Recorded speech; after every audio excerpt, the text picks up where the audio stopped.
ఏదైతే ప్రపంచంలో తన ఆధిపత్యాన్ని కొనసాగించుకోవటం కోసం తన సామ్రాజ్యవాద కాంక్షను బలపరుస్తూ ఈరోజు అమెరికా అధ్యక్షుడు డొనాల్డ్ ట్రంప్ ఏదైతే సామ్యవాద దేశానికి అధ్యక్షుడైనటువంటి వెనుజులా అధ్యక్షుడు మదురోను అతని భార్యను అర్ధరాత్రి అక్రమంగా చొరబడి దాడి చేసి బాంబులేసి ప్రజల్ని భయభ్రాంతులకు గురి చేసి వాళ్ళిద్దరిని కిడ్నాప్ చేసి న్యూయార్క్కు తరలించడం జరిగింది.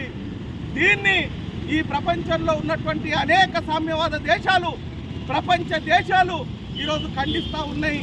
ప్రధానంగా మూడవ ప్రపంచం మీద తన గుత్తాధిపత్యాన్ని కాపాడు ఆర్థిక పరిపుష్టిని మరింత విస్తరించుకోవటం కోసం ఈరోజు క్రూడ్ ఆయిల్ మీదని నిలబెట్టుకోవటం కోసం ప్రపంచంలో అత్యధికంగా ఆయిల్ను ఆధిపత్యాన్ని కొనసాగించడం కోసమే ఈరోజు మదురోను అక్రమంగా కిడ్నాప్ చేసి లేనిపోని ఆరోపణలు కాదు అక్కడ ఉన్నటువంటి ప్రజల హక్కుల్ని కాలరాయటం అవుతుంది.